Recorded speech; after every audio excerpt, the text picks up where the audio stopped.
What's up, the squad? Back with another video. I'm Reckless, you feel me? See right here, got Elon Musk demands prosecution for, you know, what's going on in Maui. Definitely make sure y'all hit that like button, subscribe button. Let's get in the video.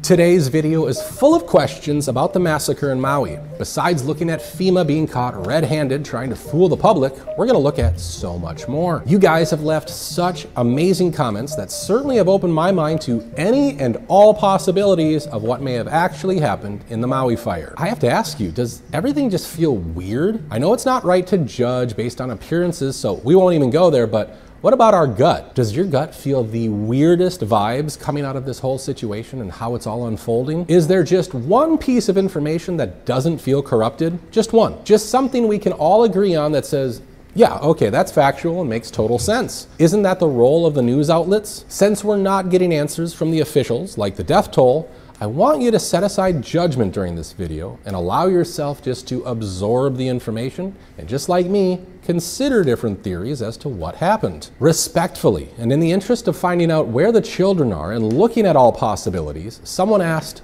what if the children aren't dead? If not, where are they? What really happened to all the children during the time while the police barricaded They said it's 2,000 children, access to the exits? A video has been published showing trapped Lahaina residents trying to escape while police blocked off roads purposely as they tried to escape the Maui fires.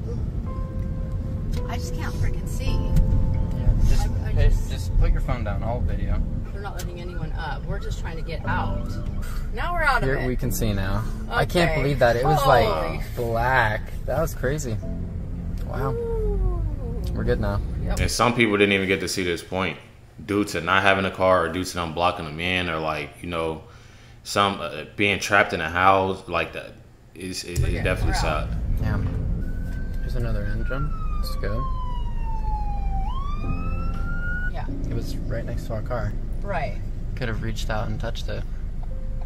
I don't know which way to go. I guess just keep going away from the fire. Yeah. And you can't even see nothing. To the left and the right are on fire.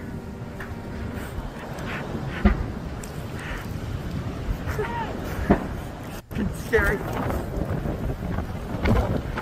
As you'll hear, survivors felt like they were in an actual real-life nightmare. That's all I could hear was get out, get out, get out in my head. Punched the screen part out. Flames and smoke came out that window that I just jumped out of, and our whole house was consumed with flames. And all around me all I could see was fire and smoke and stuff, and it was so eerie. There was not a sound other than flames and cackling smoke, but in the eeriness, I felt I was in a Twilight Zone nightmare. We never thought during our lifetime that we would ever be in a position like this. It is like, Wow. it's like a nightmare. You know, we're in a nightmare. We lost everything. Everybody had hope. Somebody would have a home. You know, at least save one home. But nobody got saved. Everybody lost everything. The projected number of wildfire deaths remains elusive, with over 1,000 still missing. Another question, are all of the deceased indigenous people? Did they actually wipe out entire generations so that they can't claim their own land? Let's recap. They burnt down people's homes and land, so their homes were basically stolen. People were evicted from their own property. People were trapped in the fire purposely. The water to fight the fire was also turned off. Children are still missing. Food and water for the victims was being withheld. Victims, along with the rest of the world, are still being lied to. Mainstream media is starting to publish articles like this one, which says, in deadly Maui fires, many had no warning and no way out. Those who dodged barricades survived. As flames tore through a West Maui neighborhood, car after car of fleeing residents headed for the only paved road out of town in a desperate race for safety. And like I said, it's like more of a plan. You had those plans, like they know they only have one road out town. Like it's one road. Like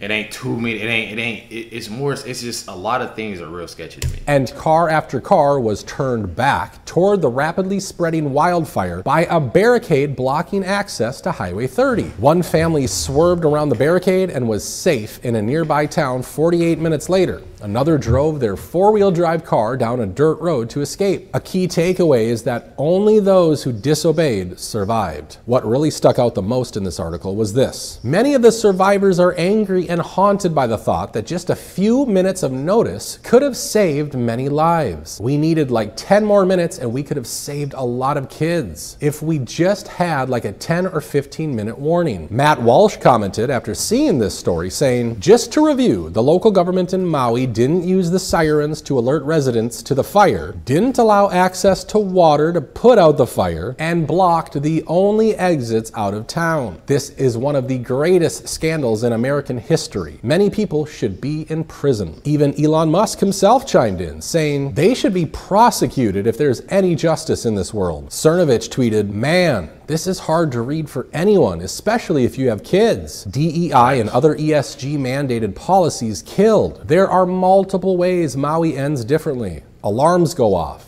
Amber sleepy emergency style texts get sent. Water basin for firefighting is filled. On and on. The survivors of the fire in Maui are left homeless, jobless, and without money." Robert F. Kennedy tweeted, President Biden just offered a $700 payment per household to Maui residents. He's also asking for $25 billion for Ukraine. Let's do a little math. There are about 50,000 households in Maui. $25 billion adds up to $500,000 per household. That gives you some idea of what this nation is sacrificing to fund the war machine. Not to mention, refugees get $2,275.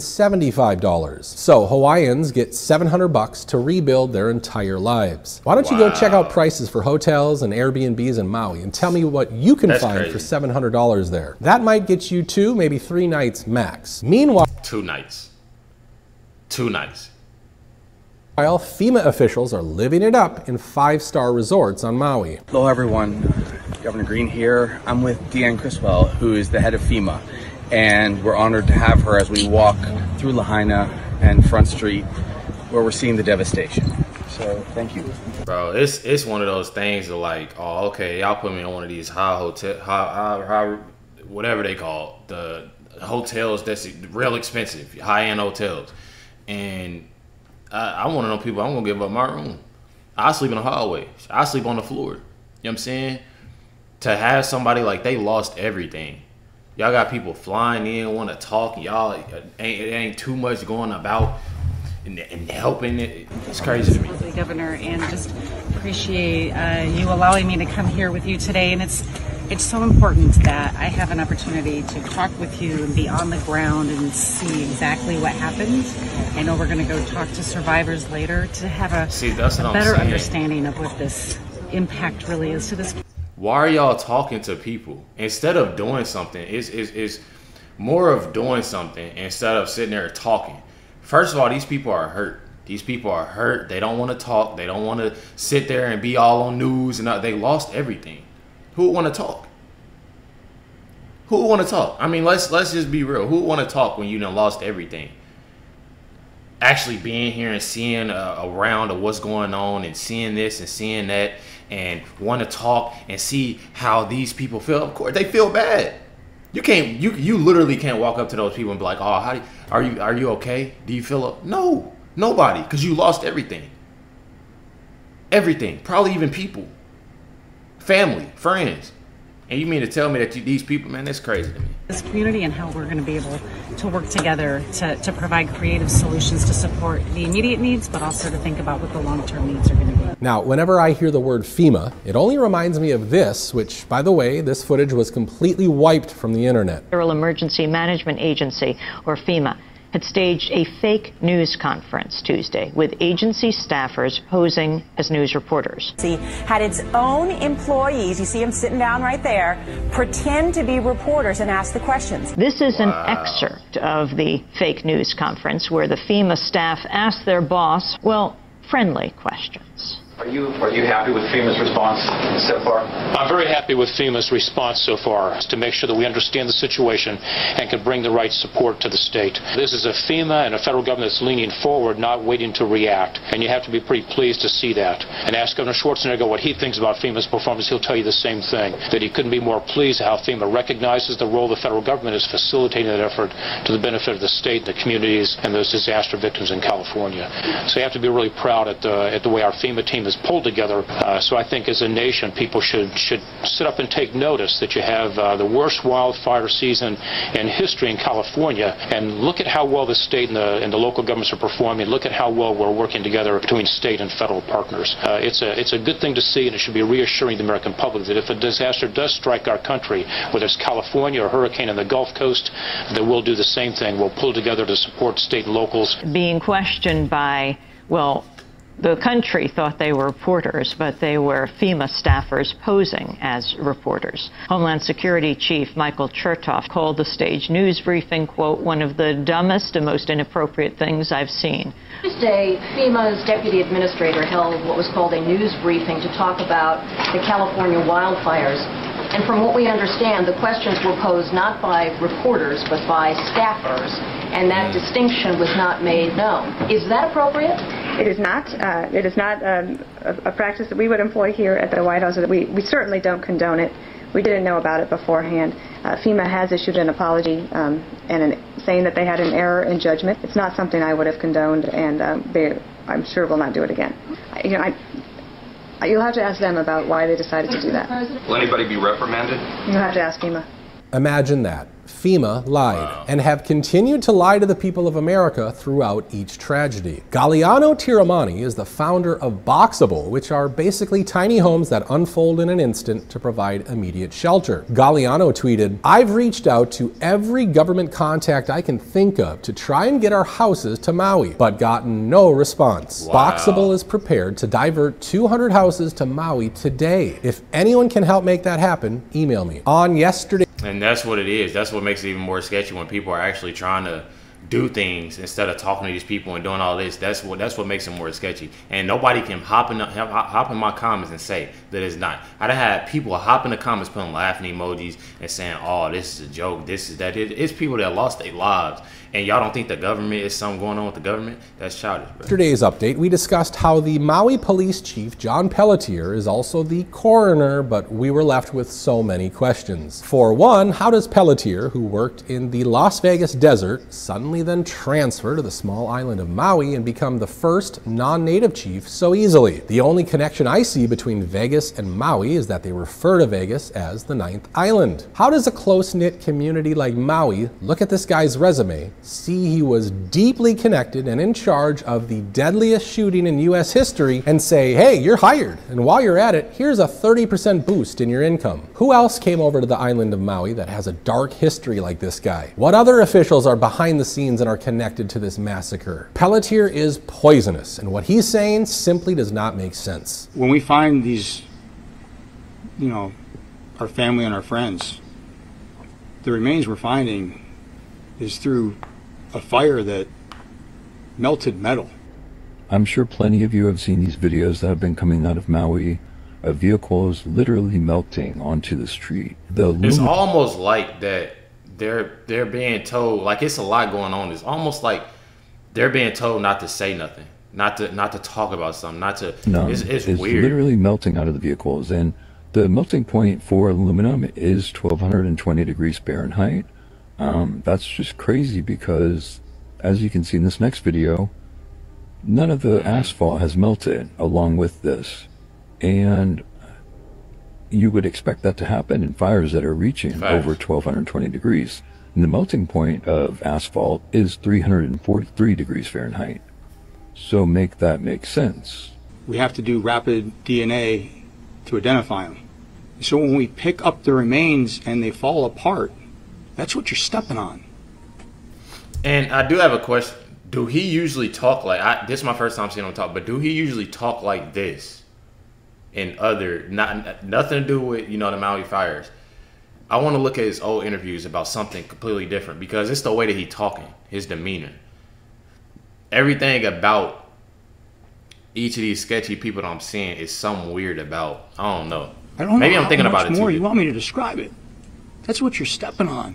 So as a former funeral home owner and licensed funeral director for over 2 decades, I worked very extensively and closely with our local crematory. I was taught by that crematory that they need to cremate in between 2,000 and 3,000 degrees Fahrenheit. So the question is, how hot were those fires to be able to incinerate or cremate human remains? We know that it was at a higher level than 1,500 to 2,500 because it melted the rims on the vehicles. Why are there no bodies in the cars? All right, so you guys left a lot of comments, and you commented about the date 8/8 as well as HAARP, dew, and the color blue. Newsweek is trying to debunk theories about blue objects and direct I did hear about energy weapons, as those two topics keep rising to the top of social media conversations with regards to the Maui fire. Look, I'm not going completely down the rabbit hole of dew just yet, but so many of you have asked me to talk about it, so we're just going to dip our toes in it for today. The first thing I saw was this. Oh, wow. Look behind you. Insane.